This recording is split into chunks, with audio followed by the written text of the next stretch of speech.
기 첫 부분 1장 1절부터 6절까지 말씀입니다. 제가 대표해서 봉독하도록 하겠습니다. 사사들이 치리하던 때에 그 땅에 흉년이 드니라. 유다 베들레헴의 한 사람이 그의 아들과 그의 아내와 두 아들을 데리고 모압 지방에 가서 거류하였는데 그 사람의 이름은 엘리멜렉이요 그의 아내의 이름은 나오미요 그의 두 아들의 이름은 말론과 기련이니 유다 베들레헴 에브라 사람이더라. 그들이 모압 지방에 들어가서 거기 살더니 나오미의 남편 엘리멜렉이 죽고 나오미와 그의 두 아들이 남았으며 그들은 모압 여자 중에서 그들의 아내를 맞이하였는데 하나의 이름은 오르바요 하나의 이름은 루시더라. 그들이 거기에 거주한 지 10년쯤에 말론과 기론 두 사람이 다 죽고 그 여인은 두 아들과 남편의 뒤에 남았더라. 그 여인이 모압 지방에서 여호와께서 자기 백성을 돌보시사 그들에게 양식을 주셨다 함을 듣고 이에 두 며느리와 함께 일어나 모압 지방에서 돌아오려 하였다. 아멘.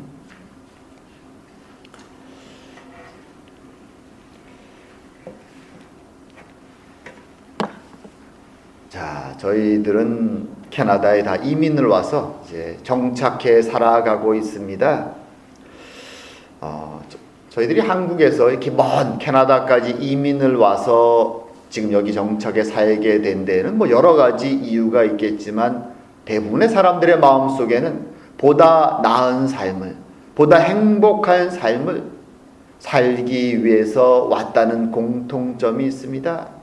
때로는 자녀의 행복을 위해서, 때로는 나 개인의 행복을 위해서, 이유들은 조금씩 다를 수 있지만 큰 그림으로 보면 모두가 더 나은 삶, 더 큰 행복을 찾아서 이 캐나다에 온 것입니다.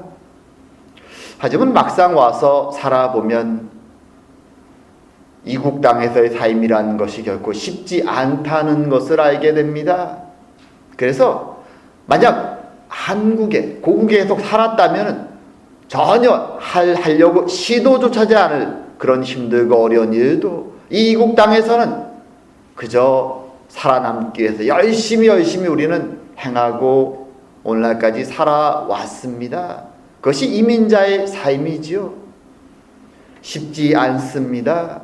그런 이민자의 시선에서 오늘 이 룻기의 말씀을 바라볼 때 우리는 많이 공감 가는 부분도 있고 그들의 절박함에 대해서 공감도 가고 한편으로 그들의 잘못된 선택에 대해서 또 불행에 대해서 안타까운 마음도 드는 것이 사실입니다.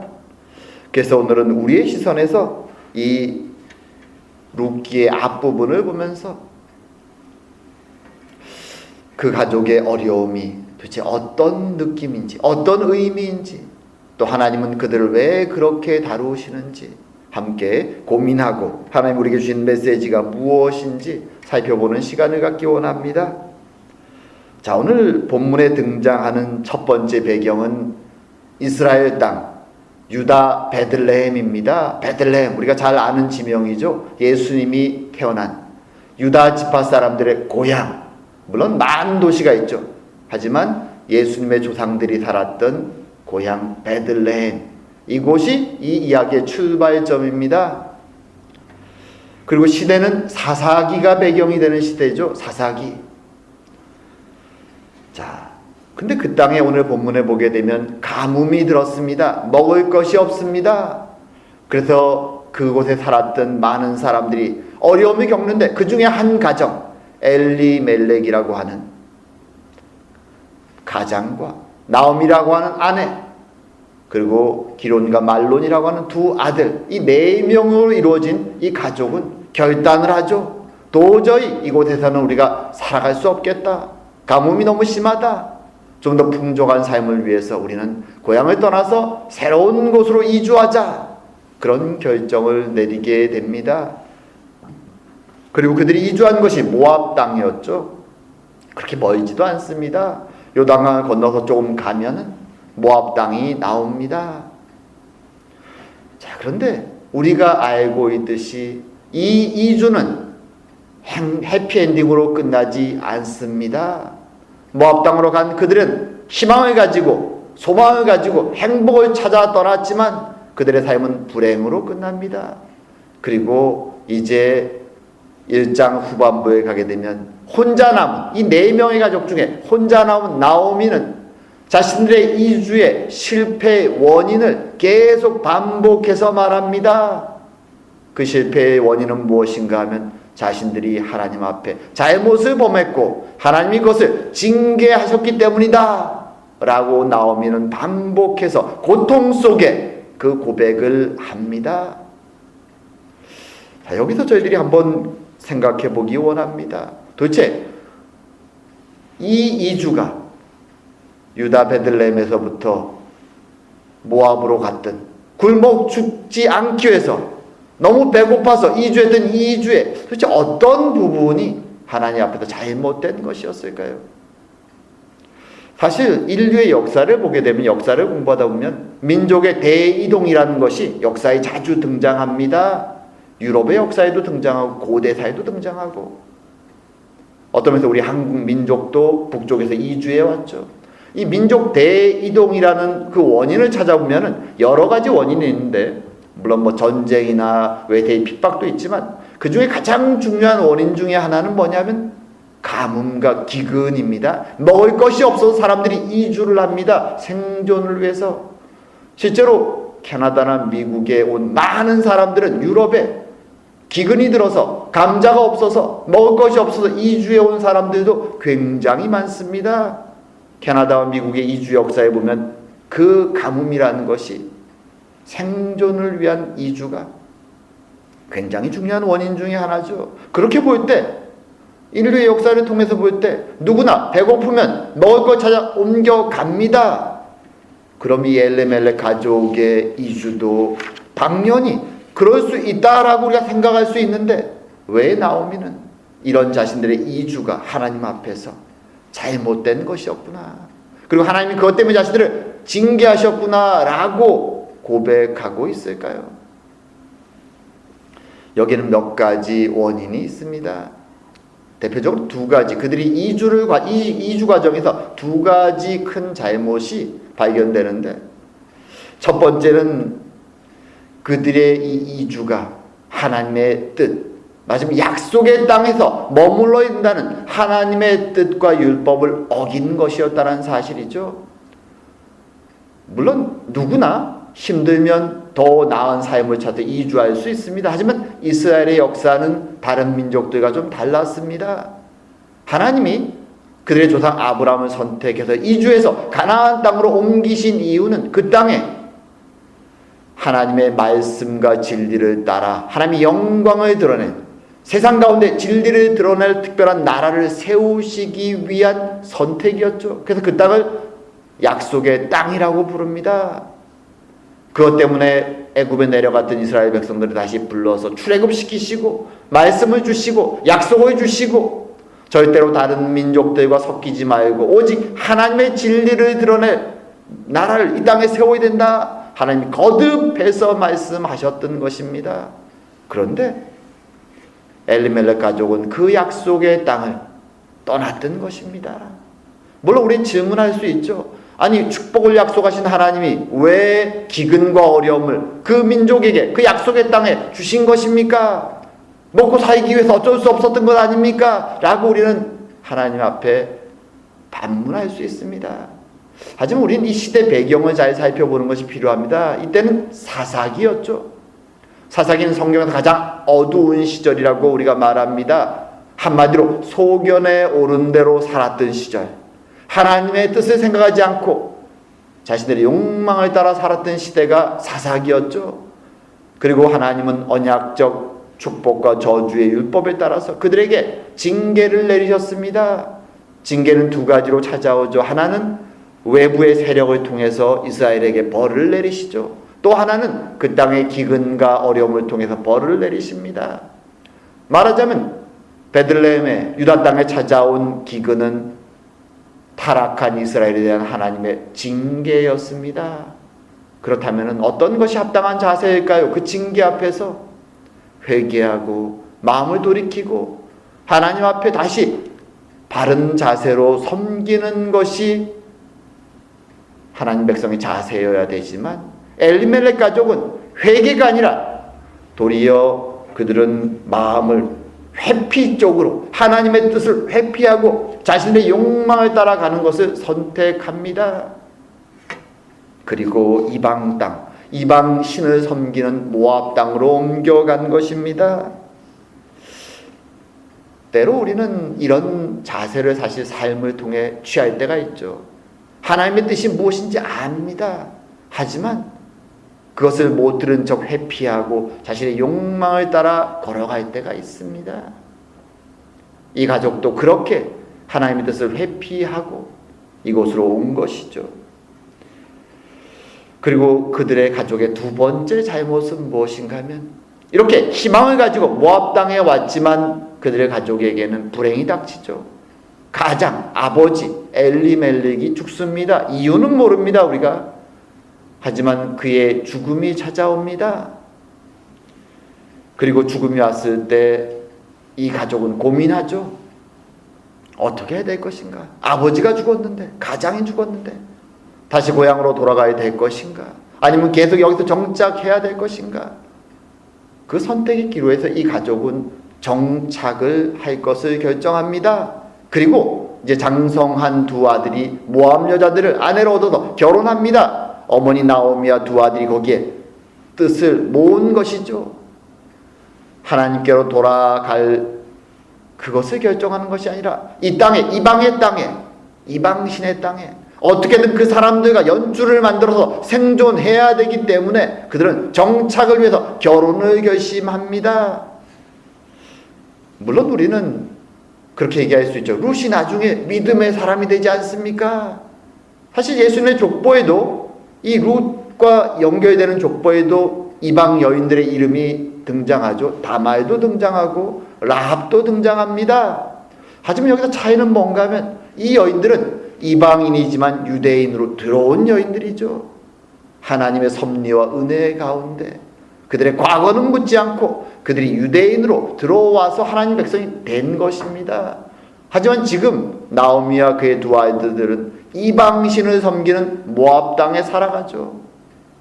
출애굽할 때 비록 원래는 롯의 가족으로서 친족이었지만 도리어 이스라엘 백성들을 괴롭히고 공격했던 모압 족속, 사사기 때에도 자신들이 기회가 나면 약탈했던 이 모압 족속의 땅으로, 이방신을 섬기는 땅으로 그들은 와 있습니다.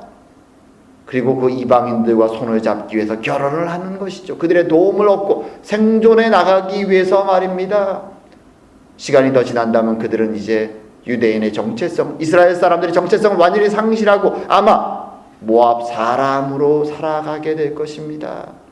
그 미래가 보이지만 그들은 정착을 위해서, 생존을 위해서 어쩔 수 없어요 라는 핑계를 대면서 모압 여인들과 결혼하고 그곳에 정착을 할 것을 결정하게 되는 것입니다. 사실 어떤 면에서 이해도 되죠. 이방 땅에서 살아가는 것은 쉽지 않습니다.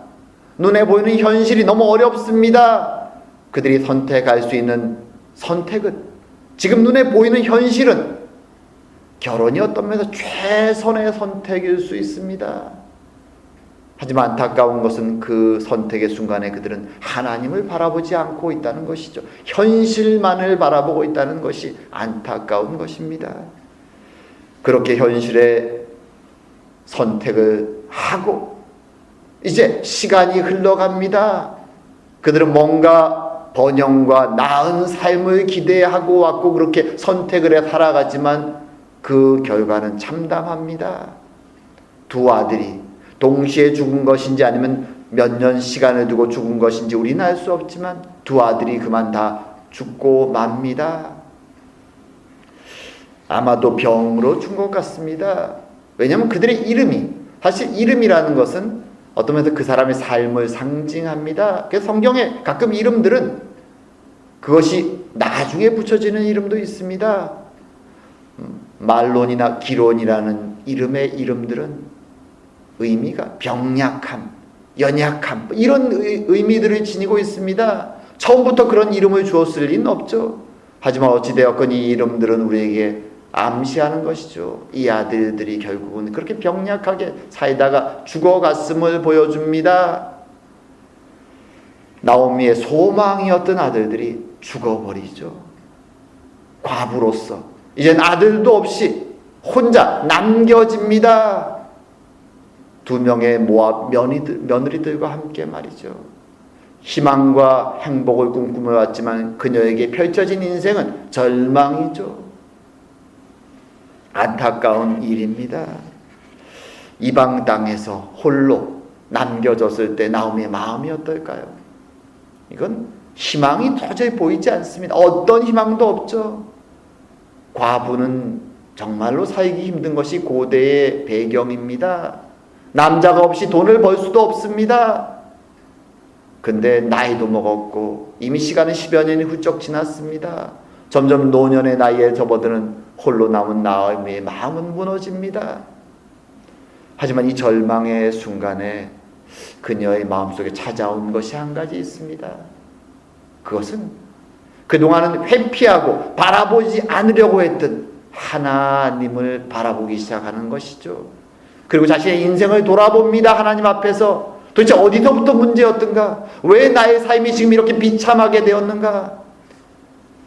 약속의 땅 자신의 고향 베들레헴을 떠나오던 그 발걸음부터 돌아봅니다. 그리고 남편과 함께 고향을 떠나면서 약속의 땅을 떠남에도 불구하고 행복을 찾아서 왔던 그 잘못된 발걸음을 돌아봅니다. 그리고 모압 땅에 와서 이방인들과 함께 어울렁더울렁 섞여서 행복을 추구하며 살았던 자신의 모습들, 그리고 남편이 죽는 순간에도 정착을 위해서 두 아들과 함께 하나님의 뜻을 구하는 것이 아니라 생존을 위해서 모압 사람들과 섞여들기 위해서 결혼을 선택했던 그 자신의 선택의 발걸음들을 하나씩 하나씩 돌아봅니다. 눈물이 흐릅니다. 그리고 하나님을 쳐다보면서 더 이상 아무 말을 할 수가 없습니다. 그리고 그녀는 이제 그동안 회피해왔던 하나님 앞에서의 진실을 발견하게 되죠. 그래, 내가 그동안 걸어왔던 이 10여 년 동안의 삶에 내가 움켜쥐려고 했던 그 모든 선택과 발걸음들이 하나님 앞에서는 불순종이요, 하나님 앞에서는 죄인의 길이었구나. 하나님의 뜻을 어기고 여기까지 내가 왔구나. 나의 하나님이, 이스라엘의 하나님 여호와가 나에게 진노하셔서 지금 책망하셔서 나에게 이 불행을, 이 현실을, 이 절망의 순간을 나에게 주시고 계시구나. 그녀는 그것을 마음속에 깊이 인식하고 깨닫습니다. 고개를 떨굽니다. 사실 이 순간이 굉장히 중요합니다. 사실 오늘 본문은 이 룻기는 읽어보면 알지만 하나님이 나를 징계하셨다, 나의 죄에 대해서, 나의 잘못에 대해서 징계하셨다라는 이 나오미의 외침이 계속 1장 후반부에 반복되는데 그것은 나오미의 고백이고 외침입니다. 이 본문 자체는 하나님이 징계하셨다고 말하지는 않습니다.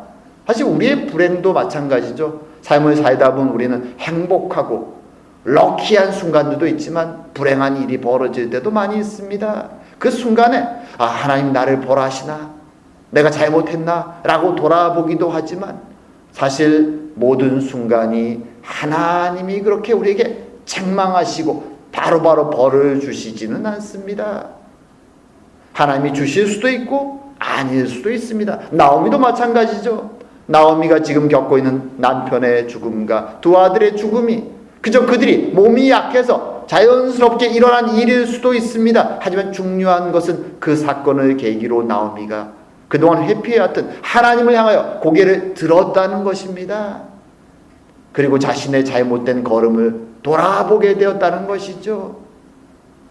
어떤 면에서 어떤 사람들은 이 나오미 같은 상황에서 하나님을 저주하고 하나님을 영영 이제 고개를 돌려버리고 도망갈 수도 있습니다. 나를 심판하시는 하나님, 나를 벌하시는 하나님, 나도 하나님을 버리겠습니다 라고 떠날 수도 있습니다. 그런 사람들도 세상에 있습니다. 하지만 오늘 중요한 것은 나오미는 이 절망의 순간에 하나님을 바라보고 자신의 죄를 깨닫고 하나님이 지금 책망하시는구나, 징계하셨구나라고 마음속에 느끼면서도 하나님 앞을 떠나지 않습니다. 그 앞에 고개를 떨구고 서 있습니다. 왜냐하면 그녀에게 있어서 그동안은 고개를 돌리고 생존을 위해서 바라보지 않았던 하나님이지만 자신이 어릴 때부터 믿어왔던 하나님, 이스라엘의 하나님, 언약의 하나님, 그분은 창조주 하나님이 되시고 나의 아버지가 되시고 나에게 징계하고 심판하실 수도 있지만 나에게 다시 은혜를 베풀 수도 있는 유일하신 하나님이심을 그녀는 알고 있기 때문입니다. 마음속에 슬픔이 벅차오르고 절망이 벅차오르지만 어찌할 바를 모르겠지만 그래도 그녀는 이제는 고개를 하나님 앞에 두고 그분을 바라보는 그 시선을 멈추지 않습니다. 우리의 인생에서도 그런 순간들이 있습니다. 우리는 우리 개인의 행복을 위해서 막 달려가다 보면 선택의 순간들이 다가오죠. 때로는 우리는 세상의 소리에 더 귀를 기울이고 세상의 사고방식처럼 선택하는 것이 더 분명한 행복이라고 느껴지기 때문에 그것을 움켜쥐고 달려갈 때가 있습니다. 물론 마음속에서 하나님의 말씀이 올라옵니다. 그래, 그것은 하나님의 뜻은 아니지 않느냐고, 하나님은 그것을 원하지 않지 않냐고 마음속에 들려오는 소리가 있지만 우리는 지금 눈앞에 있는 행복을 위해서 그것을 외면하고 계속 달려가는 순간들이 있습니다.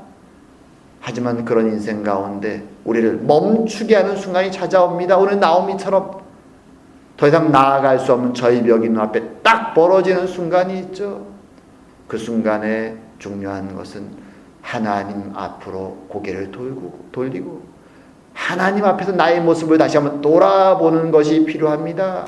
인생은 누구나 실수합니다. 넘어집니다. 하지만 중요한 것은 그 인생의 절벽에 마주친 순간에 고개를 돌려서 하나님 앞에서 자신의 모습을 돌아보는 것이 필요합니다. 그리고 깨닫는 것이 필요하죠. 나의 하나님은 여기 계시구나. 때로 나를 심판하시고 책망하시지만 그럼에도 불구하고 여전히 내 앞에 계신 하나님이 여기 계시구나. 나오미는 비록 육신은 이방 땅 모압에 가 있었지만 그 절망 속에서 이제 그녀는 하나님을 바라보기를 멈추지 않습니다. 그리고 그런 그녀에게 소식이 들려옵니다.